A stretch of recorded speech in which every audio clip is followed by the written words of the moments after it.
오늘 본문 말씀의 내용이 야곱의 족보는 이러하다 이렇게 시작하고 있죠. 야곱 얘기를 하는 것 같아요. 근데 내용으로 들어가 보니까 요셉 이야기부터 시작을 합니다. 보통 우리 생각에 야곱의 족보는 이렇습니다 라고 얘기하면 그 아들들이 나와도 첫째부터 나올 것이고 뭐 조상들이 나오든가 뭐 그래야 될 것 같죠. 근데 요셉이 딱 나와요. 요셉 이야기다. 야곱의 이야기는 제일 중요한 게 요셉 이야기다. 성경은 야곱의 아들들 중에 요셉을 통해서 하나님의 일하심을 보여주려고 하신다. 그걸 읽을 수 있는 부분인 것 같아요. 요셉의 이야기를 나눌게요. 그 중간에 보면 요셉은 노년에 얻은 아들이므로 이스라엘이, 이 이스라엘은 나라 이스라엘 아니고 야곱의 바뀐 이름 이스라엘이죠. 성경에서도 야곱을 야곱이라고 불렀다가 이스라엘이라고 불렀다가 섞어서 사용을 해요. 그리고 또 야곱이라는 이름을 가지고 야곱의 자손, 이스라엘 자손이니까 이스라엘 나라, 민족들을 지칭하는 말로 쓰기도 합니다. 그걸 구분해서 볼 필요가 있을 것 같아요. 오늘 말씀 읽으면서 혹시 이거 남 얘기 같지 않다 이런 느낌 드신 분 있으세요? 내 형제 중에 누군가 어머니 아버지에게 고자질을 잘해서 내가 그 형제에게 편하게 말할 수 없었던 기억이 혹시 있어요? 아니면 내가 엄마 아빠한테 형제들의 잘못된 것들을 잘 일러서 나는 예쁨을 받았어 뭐 이런 기억 있는 분 있으세요? 전혀 없으신 것 같아요. 다들 원만한 성격과 아름다운 성품을 가지고 그렇게 사시는 분들 같아서 감사합니다. 오래전에 몇 년 전일까요? 하여튼 10년 이상, 20년 이상 전에 20년도 넘은 것 같아요. 한국 교회에 유행을 했던 책이 있어요. 어른들은 기억하실 거예요. 가문에 흐르는 저주를 끊어라 이런 책이 있었어요. 그리고 한국 교회를 거의 휩쓸다시피 기도할 때마다 가문에 흐르는 저주를 끊어주시옵소서 이런 기도도 하시고 그 책에 대한 이야기도 많이 나누고 그랬었어요. 근데 이야기를 계속 할수록 그 책에서 말하는 내용이나 표현들이 좀 문제가 많다. 그래서 그게 지금까지 전해지지는 않습니다. 용어부터 조금 그래요. 가문에 흐르는 저주가 있다는 거고 그리고 우리가 거기에서 내용은 좋죠. 안 좋은 것이 가문을 통해서 나에게 온다면 그걸 끊어버리고 새롭게 살자는 얘기인데 표현이나 전개 방식에 있어서 좀 문제가 있었던 것 같아요. 근데 부모로부터 자녀들에게 무엇인가 전달이 되고 전해지고 자녀가 부모에게 영향을 많이 받는 것은 사실이죠. 왠지 모르게 가족들을 보면 자녀들이 부모의 삶의 모습을 닮은 점들을 보게 되잖아요. 영향을 받는 거예요. 지난주에는 야곱 얘기를 하면서 무슨 얘기 했었죠? 한번 떠올려 볼게요. 가족 간의 부모와 자녀 그리고 형제 간의 관계에 어려운 부분이 있으면 회복하자 그 얘기를 했었죠. 가족 간의 관계가 나쁘지 않으셔도 더 좋아지는 그런 삶이 되시기를 축복합니다. 오늘은 야곱과 요셉의 이야기를 통해서 또 이제 가족의 이야기가 이어지는 것 같아서 오늘 본문을 이쪽으로 구약의 말씀으로 정했어요. 오늘 말씀을 볼 때 평이하게 다루고 있는 이 내용은 야곱이 정착했다고 이야기를 하고 있어요. 야곱이 나이가 들었을 때 얘기해요. 우리가 지난주에 창세기 32장에서 야곱이 20년간의 타지 생활을 마치고 고향 땅으로 돌아오다가 씨름하던 얘기를 나눴었죠. 37장, 5장이 더 지나갔고요. 그 이후에 야곱이 어디에 정착했느냐 하면 자기 아버지가 살았던 그 땅에 정착해서 살고 있다. 그렇게 얘기를 하고 있어요.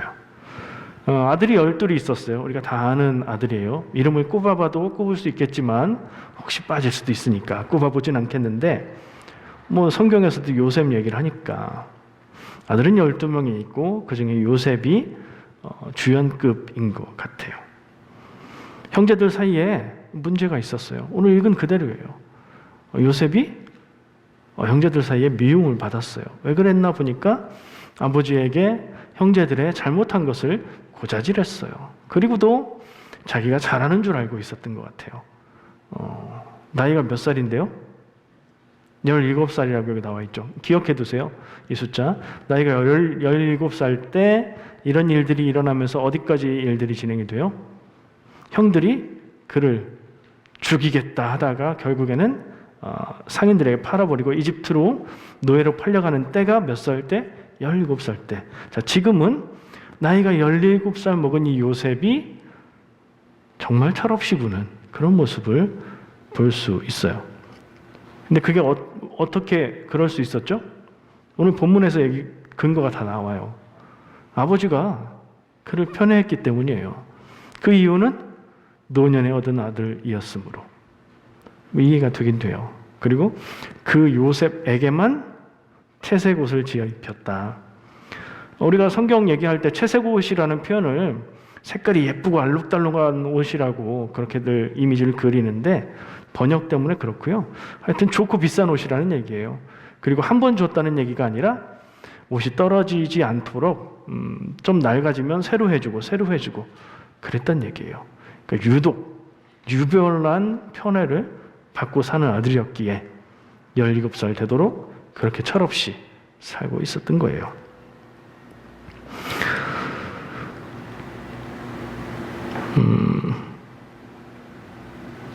야곱의 이야기라고 하면서 결국에는 요셉의 이야기로 흘러가는 게, 자, 우리 한번 되짚어 볼게요.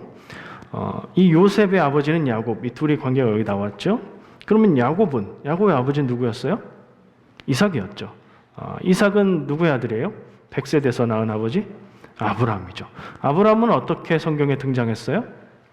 아무것도 없었는데 하나님이 그를 부르셨어요. 그래서 성경에 등장했어요. 바꿔 말하면 뭐냐면 하나님께서 아브라함이라는 한 사람을 선택하신 거예요. 선택하셔서 하나님을 믿는 백성의 계보로 삼으신 거예요. 그래서 아브라함 때부터 아브라함, 이삭, 야곱, 요셉 이렇게 이어져 가는 거예요. 그 이어져 가는 흐름을 요셉을 통해서 일을 하신다. 어떤 일을 이루시죠? 요셉을 통해서 그 온 가족들이 이집트에 들어가서 살게 되고 이집트에서 큰 민족으로 불어나게 되는 거죠. 그리고 그 큰 민족은 결국에 출애굽해서 가나안 땅에 들어가서 하나님의 나라, 하나님의 백성을 이루는 것이고요. 상황은 그러나 이 오늘 본문 말씀이 전하고 있는 상황을 우리는 좀 그려볼 필요가 있어요. 제가 살짝 언급했습니다만 아버지 야곱은 요셉을 편애했고 그 외의 형제들 몇 명일까요? 딸 빼고 딸이 한 명 성경에 나오는데 빼놓고 아들만 따졌을 때 야곱의 아들은 총 몇 명? 12명. 그 12명의 아들들이 이스라엘의 지파가 되죠. 그래서 야곱 외에 11명의 형제들, 아버지가 요셉만 야곱이라고 했네요. 요셉 외에 11명의 형제들, 아버지 야곱이 요셉만 편애했다면 11명의 아들들은 뭐예요? 찬밥인 거죠. 찬밥. 이 느낌 아세요? 자라면서 난 찬밥이었다 이런 분들. 베냐민은 그때 있었을까요? 없었을까요? 야곱의 아들 12명이고 베냐민까지고, 베냐민은 이 요셉의 동생이잖아요. 엄마는 요셉과 베냐민이 엄마가 라헬이고, 그렇죠? 베냐민이 있었어요. 왜냐하면 알 수 있는 이유가 베냐민은 엄마가 베냐민을 낳고 죽었거든요. 그리고 오늘 말씀을 보면 이때는 그 이후고, 그래서 요셉이 다른 형제들, 다른 엄마들의 아들들인 형제들과 같이 자랐다 이렇게 표현을 하고 있거든요. 근데 마치 오늘 말씀에는 베냐민은 없는 것 같은 느낌이에요. 전혀 언급을 하지 않아요. 베냐민은 왠지 성경 전체를 볼 때 좀 찬밥 같은 느낌이 있어요. 투명인간 같은, 관심 있게 다루지 않는 것 같은 느낌이 있는데 왠지 모르겠지만 여기서도 그렇고 나중에 유다 나라를 이루게 될 때도 유다 지파만 유다가 된 게 아니라 베냐민이 유다 지파와 합해서 유다 나라가 된 거거든요. 보통 지하철역 이름 정할 때 이런 논란이 생기는데 합해지면 어떻게 정해야 돼요? 뭐 유냐민 이래야 될 거 아니에요. 근데 그냥 유다로 간 거예요. 왜냐하면 유다는 강성했고 숫자도 많았고 베냐민은 역사가 있어서 인구가 적었었어요. 그런 이유도 있어요. 어쨌든 있는 베냐민을 없는 듯이 얘기를 하고 있고 요셉만 늦게 낳은 아들이라 사랑받았다. 뭐 이런 얘기가 전개되고 있습니다. 연수를 한번 따져볼게요. 아까 요 배경이 요셉이 몇 살 때요? 17살 때. 그리고 17살 때 팔려가서 고생하다가 이집트의 총리가 된 나이도 우리가 기억하고 있죠. 요셉이 몇 살 때요? 30살 때. 요셉의 나이 30에 총리가 됐어요. 그러면 요셉이 노예로 팔려가서 고생한 세월은 몇 년이에요? 30 빼기 17은 13년. 13년. 그리고 형제들을 다시 만나게 되는 세월이 또 있어요. 총리가 된 다음에 7년의 풍년 기간이 지나고 흉년 2년 차에 형제들을 만나게 돼요. 그럼 9년이죠. 13년이 지났어요. 그 다음에 9년이 더 지났어요. 그럼 이 총 기간은 22년. 이 22년의 기간 동안 아버지 야곱은 어땠어요? 요셉을 잃고 살았어요. 요셉이 죽은 줄 알고 살아왔어요. 그렇죠? 그 22년의 기간이 야곱에게도 고통이 되었고 요셉에게도 그 시간은 고통의 시간이었겠죠. 그런 생각들을 많이 해보게 돼요. 이 야곱의 가문, 야곱의 집안을 총평을 해보면 어떻게 생각하세요? 하나님이 선택하신 하나님의 그 백성들의 계보인데 좋은 집안이겠지, 믿음이 훌륭한 집안이겠지라는 생각을 갖고 있다가도 말씀을 읽어보면 특별히 야곱의 자손들을 보면 형제들 간에 좋지 않은 관계, 분열에 씨앗들이 있다는 것을 좀 느끼게 돼요. 그게 어디까지 가요? 나중에 나라를 이루고 수많은 12지파들이 서로 땅을 차지하고 뭐 그렇게 가면서 보면 서로 전쟁을 하기도 해요. 저는 속으로 한국 사람이니까 어떻게 한 민족 한 나라 사람들이 같이 전쟁을 할 수 있을까? 이런 생각을 했는데 보니까 처음 시작부터 갈등의 씨앗이 있어요. 뭘까요, 그게? 왜 그 형제들이 서로 오늘 본문에도 드러난다니까요, 그게? 형제들이 엄마가 제각각이에요. 그걸 뭐라고 불러요? 무슨 형제라고요? 이복 형제라고 해요. 아빠는 같은데 그래서 형제인데 엄마가 다른 거예요. 자, 엄마들 몇 명이에요? 4명이에요, 4명. 2명으로 우리가 이름을 쉽게 얘기할 수 있어요. 야곱이 삼촌 집에 가서 보고 반해서 사랑했던 삼촌의 딸 누구예요? 라헬이죠. 라헬과 결혼하기 위해서 7년을 걸고 결혼했는데 결혼하고 보니까 누구였어요? 언니 레아였죠. 자, 이 레아와 라헬이 부인이고 그 여종들인 비라와 실바가 또 아들을 낳게 돼요. 그래서 엄마들이 4명이에요. 엄마가 각각 다른 형제들이 있으니 어떻겠어요? 서로 좀 이렇게 편가르기가 되겠죠. 그 중에서도 우리 엄마는 아빠가 사랑했던 엄마야. 우리 엄마는 정식 부인이야. 니네 엄마는 종이었잖아. 이런 것도 있을 수 있었지 않을까요? 그렇게 말하지 않았어도 뭔가 이렇게 분열될 수 있는 그런 슬픔의 조짐들이 있었다고 보여져요. 그러니 요셉을 향해서 편애한 모습들을 볼 때 그 가정의 분위기가 어땠을까 하는 상상을 해보면 저는 그리 좋게 평하기는 어렵다. 화목한 가정, 아름다운 가정 그렇지는 않았던 것 같다. 이런 생각을 하게 됩니다. 엮이는 가정 뭐 이런 얘기도 표현할 수 있겠고 가장 쉬운 말로 하면 저거 같아요. 빈 파우더 패밀리. 뭐예요? 콩가루 집안. 하나님이 선택하신 아브라함 자손의 계보 가운데 왜 이런 모습이 보일까? 그리고 보니까 아브라함도 완전 무결한 사람은 아니었고 이삭도 뭐 흠을 잡자면 잡을 수 있는 모습이 있었고 야곱 때에 와서 특히 가족들의 문제가 드러나고 있다 하는 생각을 해봅니다. 하나님이 선택한 사람 그 가문이지만 연약함과 부족함이 있었고 거기까지 생각해보니까 이건 다시 한번 위로받을 수 있는 타이밍인데 아브라함도 이삭도 야곱도 요셉도 부족함이 있었고 연약함이 있었는데 하나님이 그들을 사용하셔서 하나님의 일을 이루셨다는 것을 깨닫게 돼요. 그리고 그 가문들을 이어가면서 하나님께서 하나하나 그 사람들의 연약한 부분, 약한 부분, 부족한 부분들을 다루고 만지시는 걸 발견하게 돼요. 여러분들 스스로 자기 자신 생각해 볼 때 저와는 좀 생각이 다르신 분은 있을 수도 있을 거예요.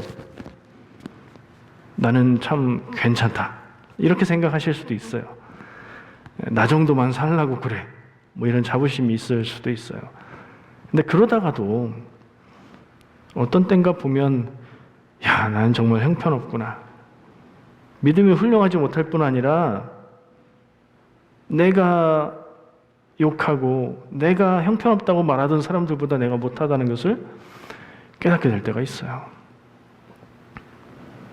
내가 훌륭해서 하나님이 선택하신 게 아니죠. 우리가 하나님의 선택에 의해서 교회 다니고 신앙생활하고 하나님의 구원을 누리고 살고 있는데 그 근거가 내가 괜찮고 훌륭해서가 아니에요. 다시 한번 그걸 기억하게 돼요. 그리고 바라는 것은 하나님께서 이 하나님이 선택한 사람들의 집안들을 그들의 삶의 역사를 통해서 만지시고 고치시고 하나님의 일을 이루어 갔던 것처럼 내 가정, 우리 가족들 삶 가운데 어렵고 아픈 일들을 통해서 하나님의 뜻을 깨닫고 하나님 앞에 더 가까이 가는 삶을 살 수 있겠구나 하는 걸 깨닫게 되지요. 쭉 그냥 훑어봤어요. 야곱과 요셉 그리고 가족들 얘기를 생각해봤는데 현실적으로 한번 점검해 보고 싶었어요. 왜 야곱은 이런 모습을 가지고 있고 요셉은 왜 이랬고 이 집안 분위기는 왜 이럴까? 그 점검해보면 우리가 거기서 배울 수 있잖아요. 그래서 현실적인 생각을 좀 해보았습니다. 첫 번째로 생각해보니까 형제 간의 분열, 아까 얘기했던 형제 간의 분열의 조짐이 있었는데 그 이유는 뭐예요? 더 거슬러 올라가 보면 야곱의 결혼이 문제인 거죠. 여러분 성경에 나와 있다고 그리고 성경에서 그것에 대해서 어떤 평가를 내리지 않는다고 그건 다 오케이 괜찮은 거 아니에요. 야곱이 결혼했어요. 자기가 원하는 라헬과 결혼하기 위해서 한 거예요. 야곱이 여러 부인을 두려고 하진 않았어요. 그러나 라헬을 내 아내로 삼고 싶다는 마음 때문에 다른 것들을 다 그대로 행하다 보니 아내가 둘이 됐고 게다가 그 종들도 자기 아내가 되고 아들을 낳게 된 거죠. 뭐라고 볼 수 있을까요? 야곱의 욕심? 야곱은 워낙 욕심이 많았던 것 같으니까.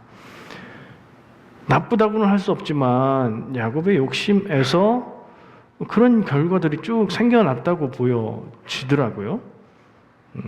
우리는 내 삶에 있어서 무엇에 욕심을 내고 무엇에 욕심을 내려놔야 되고 무엇은 욕심이고 무엇은 욕심이 아닐까 뭐 이런 생각들을 해보게 됩니다. 정말 가장 소중한 것을 욕심내는 것은 귀한 것이에요. 가장 소중한 것은 영생, 구원, 천국, 하나님의 뜻 그것대로 살아가고자 하는 삶의 자세 그런 거죠. 근데 그 외의 것들은 좋은 것이라 할지라도 그것을 위해서 목숨을 건다거나 그런 일들은 아닌 것들이 있어요. 근데 욕심이 많아지다 보면 그것들에 목숨을 걸고 살 수도 있어요. 그러지 말아야겠다. 왜냐하면 그게 그냥 그 당시에 끝나는 게 아니고 내 욕심에 의해서 그것을 이룰 수 있는데 이루어지는 게 좋은 게 아니고 그 영향이 내 삶의 끝까지 미치고 보이지 않는 영향들이 자손의 삶까지 영향을 미친다는 생각까지 해보게 되더라고요.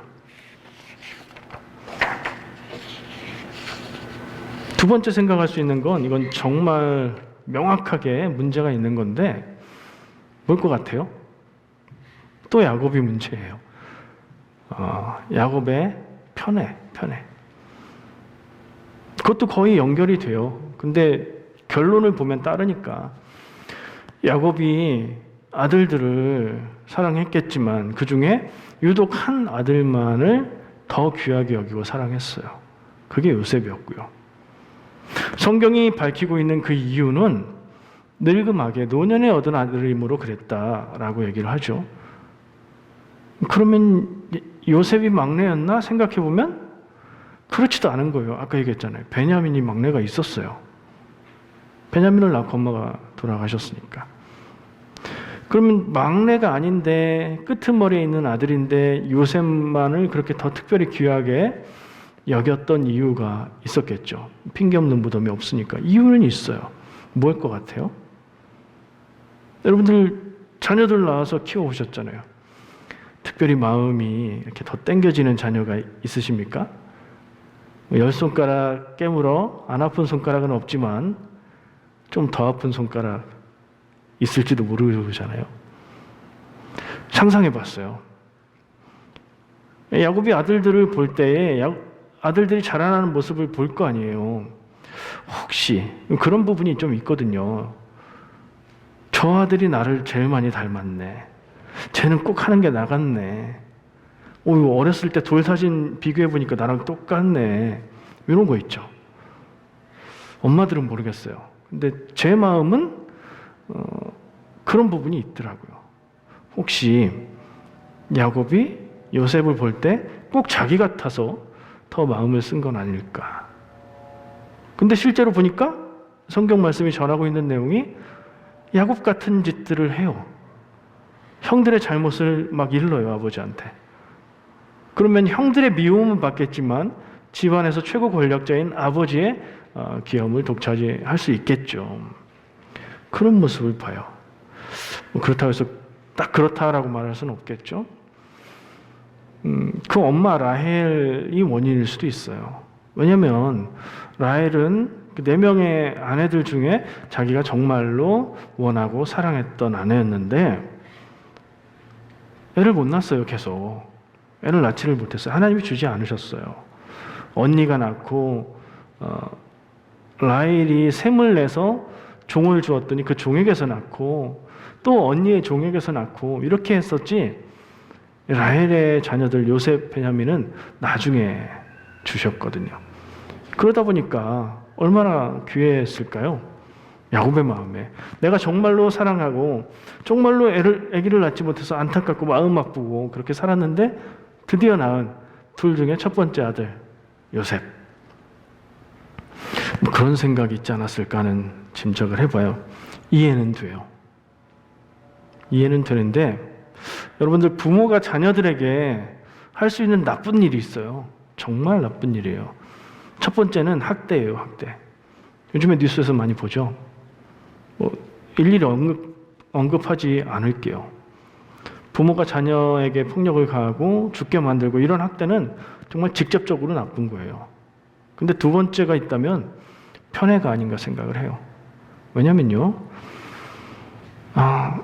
내가 사랑하는 아들에게도 마찬가지고 그 외의 자녀들에게도 마찬가지고 사랑받지 못했던 자녀들은 상처를 받고 사랑받은 자녀는 자기가 대단한 사람인 줄 알고 살거든요. 그럼 세상 나가면 그렇지 않다는 걸 깨닫고 절망을 느끼고 모든 자녀들에게 안 좋은 영향을 주는데 그 영향이 언제까지 가겠어요? 그 자녀의 평생토록 하는 거예요. 정말 나쁜 거예요, 편애는. 편애는 조금 잘못하는 거야, 부족한 거야 이게 아니고 정말 하면 안 되는 거예요. 마음이 가는데 어떻게 해요? 마음이 간다고 다 그렇게 하는 건가요? 가지고 싶으면 다 뺏고 그래도 되나요? 아니잖아요. 그럼 범죄잖아요. 마음이 그렇게 가도 다 사랑하는 자녀들이기에 그리고 그래서는 안 되기에 우리가 마음을 다스려야 돼요. 사랑의 균형을 잡아야 된다고요. 마음속으로 다 똑같이 사랑해라고 말로만 할 게 아니라 자녀들이 느낄 수 있도록 내가 절제도 해야 되고 더 마음도 써야 되고 그래야 돼요. 그러니까 그 상처가 없이 자라는 자녀를 내 자녀로 만드는 것은 정말 귀한 일이에요. 그들의 평생토록 사랑받았던 기억을 가지고 그렇게 살 수 있게 만드는 거잖아요. 편애는 절대 하면 안 되는 것, 사랑의 균형은 잘 잡아야 되는 것, 이런 생각을 해보게 됩니다.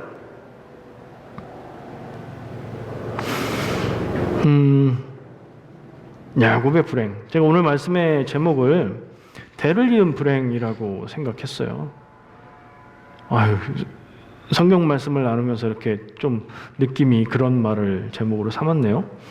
어떻게 생각하시면 좋겠어요? 대를 이은 불행을 우리는 그렇게 하지 말자. 그럼 어떻게 해야 될까? 이걸 좀 보자는 거예요. 자녀들을 사랑하는 방법을 어떻게 사랑해야 될까? 삶의 자세를 내가 살아갈 때 부모로서 자녀들이 보고 배울 그 삶의 자세를 가지고 살아가는데 어떻게 살아야 될까? 이런 것들을 고민하고 거기에 우리의 마음을 많이 쏟아야 되겠다는 얘기죠. 야곱의 불행은 어디서 왔을까요? 이 형제들이 관계가 좋지 않고 죽이고 싶어 할 정도가 돼 버리고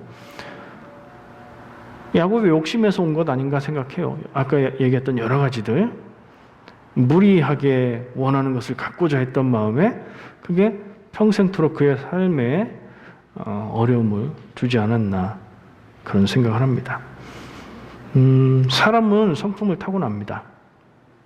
야곱이 언제부터 그런 성품을 가지고 있었어요? 욕심 많고 쟁취하려고 하고 갖고 싶어 하고 성경이 표현하는 바에 의하면 태어날 때부터였어요. 형의 발꿈치를 붙잡고 쌍둥이라 발꿈치를 붙잡고 낳았다. 그렇게 표현하고 있어요. 낳을 때부터 욕심이 많았다는 거예요. 그러면 그게 그 욕심 많았던 게 야곱의 죄는 아니네요.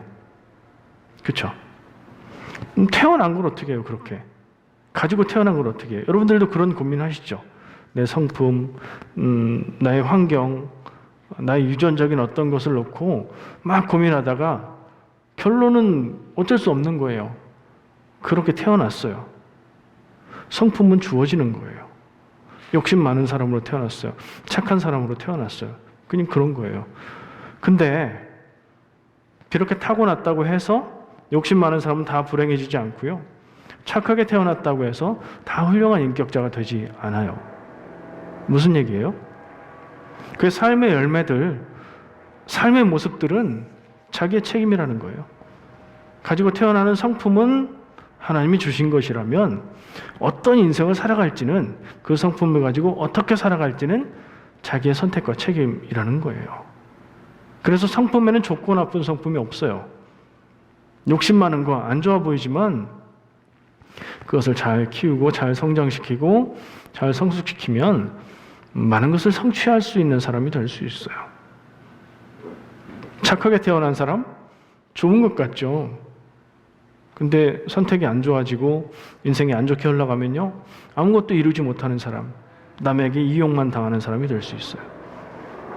어떻게 살아가느냐? 나는 어떤 사람으로 살아갈까?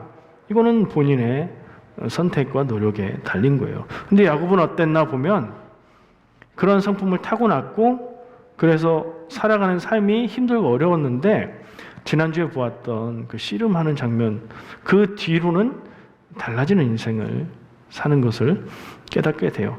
아직도 부족하고 연약한 점이 있어요. 요셉을 편애하고 뭐 이랬던 부분들이 있어요. 그렇지만 그는 삶을 돌아보면서 하나님이 하신 일들을 보면서 믿음을 고백할 수 있는 그런 삶이 되어져 갔죠. 그런 면에서는 야곱을 귀하게 봅니다. 여러분들도 저는 그런 표현을 씁니다. 내가 타고난 나의 성품, 나의 환경, 나의 한계는 그건 나의 숙제다 이렇게 생각해요. 아까 얘기한 대로 타고난 것은 내가 어쩔 수 없지만 그것을 어떻게 만들어갈지는 내 인생을 살아가는 나의 숙제인 거죠. 하나님이 주신 사명인 거죠. 여러분들 그 숙제를 잘 하시는 인생 되시기 바랍니다. 한 가지 또 생각해 보고 싶은 게 어머니 리브가 그러니까 야곱 얘기를 계속 하는데 야곱의 어머니였던 리브가의 모습을 기억하게 돼요. 결정적인 사건. 야곱이 형 에서의 장자 축복을 가로채서 받죠. 그게 어떻게 시작돼요? 엄마 리브가가 야, 너 형 축복해 주려고 하니까 네가 가서 받아. 이렇게 하잖아요. 엄마 리브가도 야곱을 편애했거든요. 아빠 이삭은 에서를 편애했고요. 편애하는 게 물려 내려온 거예요. 부모한테 배운 거예요. 그런 면도 있고 리브가가 그런 부분에 있어서는 삶의 자세가 원하는 것이 있으면 거짓을 통해서라도 얻는 그런 삶을 살았죠. 그걸 배우고 그걸 그대로 행했고 타고난 성품도 그랬고 그랬던 거예요. 그러나 삶의 고난 가운데 하나님의 뜻을 발견하고 변해져 가는 모습을 또 보게도 되지요.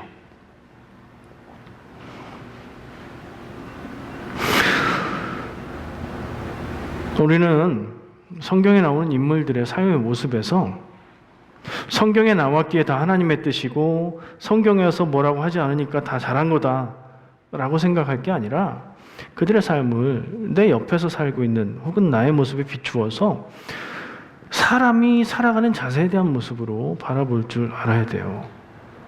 그렇게 보고 계시죠? 나도 저럴 때가 있는데, 나 저런 사람 만났는데, 근데 어떻게 하면 좋을까? 하나님 앞에서 살아갔던 그 사람들의 이야기가 그렇게 읽고 볼 때에 내게 의미 있는 이야기가 되죠. 그리고 그들의 모습에서 우리가 하나님 앞에 살아가는 삶의 자세를 배울 수 있어요. 우리 교회 모든 가족들 가운데 그리고 모든 성도 여러분 가운데 성경 말씀 가운데에서 사람의 모습을 발견하고 그리고 거기에서 하나님의 일하심을 발견하고 배우시는 그런 삶이 되시기를 축복해요. 저는 우리 교회 모든 가정이 화목했으면 좋겠어요. 가정이 화목한 교회가 됐으면 좋겠어요. 당연한 거죠. 당연한 건데 강조점에 따라서 달라질 수 있다는 생각도 들어요. 믿음이 막 좋아지고 신앙적인 지식이 많아지고 성경을 잘 알게 되고 훌륭한 믿음의 결단으로 삶을 살아가는데 거기에 온갖 포커스를 맞추면 그 결론적으로는 교회에 와서 충성해라가 되고 교회가 커지고 부흥하는데 일조를 해라가 될 수 있거든요. 그렇게 되면 가정이 힘들어지는 경우를 봐요. 전 그거는 건강하지 않다는 생각을 하게 됐어요. 그리고 하나님을 온전히 알고 하나님을 온전히 섬기는 성도라면 그 가정이 화목한 게 맞다. 그렇지 않으면 그 삶을 돌아봐야 된다. 각자가 다. 그런 생각을 했습니다. 그래서 제가 늘 기도하는 것은 우리 교회 모든 가정, 화목한 가정이 될 수 있기를. 그래서 우리 여러분들 가정을 한 가정 한 가정 생각하면서 그 기도를 할 때가 많이 있습니다. 화목한 가정에서 살아가는 하나님의 자녀들을 그들에게서 건강한 믿음의 향기가 납니다. 그럼 어떤 일이 일어나요? 입을 열어서 사람들에게 예수 믿고 구원받으세요 라고 전도를 하면 삶에서 악취가 나는 사람들이 그렇게 했을 때는 너나 잘 믿어 라는 답이 오게 되고요. 삶에서 향기가 나는 사람들이 그렇게 말하면 그 전도가 열매를 맺게 될 가능성이 커진단 말이에요. 전도를 위해서 그렇다는 게 아니고 사랑하며 화목하면서 정말 향기 나는 삶을 살아가는 그 삶 자체가 전도가 될 수 있다는 거죠. 세상에 나가서 살아갈 때는 어떻습니까? 세상에서 사회에서 역할을 잘 감당하고 아름다운 삶을 살아가는 사람이 되는 거예요. 성도는 물론 세상 가운데 살고 하나님의 자녀로 살지만 우리가 살아가는 시간과 삶의 기반은 어디 있어요? 세상에 있거든요. 우리가 더 많은 시간을 보내고 있는 곳은 내 직장일 수 있고 내 가정일 수 있고 내가 만난 친구들일 수 있죠. 삶의 자리에서 주님의 향기를 드러내는 그런 삶을 살 수 있어요. 뭐 하면요? 가정이 화목할 때. 가정이 화목하기 위해선 그냥 되는 게 아니잖아요. 노력해야 되고 각자 노력해야 되고 마음도 차분하게 좀 해야 되고 여러 가지 노력이 들어가야 그것이 이루어지거든요. 화목한 가정, 믿음으로 화목한 가정에서 자라는 자녀들은 어떻게 될까요? 여러분들이 원하는 대로 될 겁니다. 자녀가 성공하고 자녀가 행복한 삶을 살기 원하면 한국에서는 어떻게 해요? 사교육에 투자하고, 그렇죠? 물질을 통해서, 관심을 통해서 공부할 수 있게 만들어주고, 넌 아무것도 신경 쓰지 말고 공부만 해. 이렇게 해서 좋은 학교 그런 데 가고, 그런 다음에 어떻게 되는지는 모르겠어요. 그게 정말 신앙적인지 모르겠어요. 사랑하면서 화목하게 사는 가정에서 자란 자녀들, 부모를 공경할 줄 알고 하나님을 바라보면서 사는 가정에서 자라난 자녀들이야말로 그 자녀들이 있는 우리 교회의 미래를 밝게 만드는 것이고 그 자녀들이 살아가고 있는 사회의 미래를 아름답게 만드는 그런 인생들이 될 거고 무엇보다도 우리 자녀들, 우리 사랑하는 자녀들 스스로가 하나님 앞에서 행복하게 하나님 앞에서 믿음을 세우고 살아가는 자녀들이 되지 않을까요? 옛말이 틀린 거 하나도 없다. 가화만사성. 가정이 화목해야 모든 게 아름답게 이루어지는 거예요. 믿음도 그런 거예요. 한번 되짚어 보시기 바라요. 이건 뭐 평가하자는 게 아니에요. 우리 가정은 화목한가? 물어볼 필요가 있고 뭔가 아직은 연약한 게 있는 것 같다. 그럼 그 부분을 놓고 기도해야 돼요. 믿음이 새는 부분이 있을지도 몰라요. 삶의 자세가 조금 삐뚤어져 있는 부분이 있을 수도 있어요. 그게 가정에서 드러나게 되어 있거든요. 오늘은 가정에 대한 생각을 해봤는데 그걸 두고 마음 쓰시고 기도하시고 정말 화목한 가정 이루어 가시는, 그래서 그 화목한 가정들이 모여서 정말 화목한 교회를 이루는 우리 교회가 되기를 축복합니다. 기도하겠습니다. 주님 참 감사합니다. 오늘 우리가 함께 모여서 예배합니다. 말씀을 나누었고 말씀 가운데 우리에게 주시는 하나님의 음성을 들었습니다.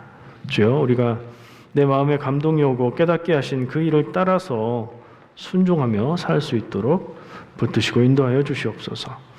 중요한 건 마음에 담았다가 잊어버리고 마는 것이 아니라 그것을 꼭 행할 수 있는 우리 모두가 되도록 인도하여 주시옵소서.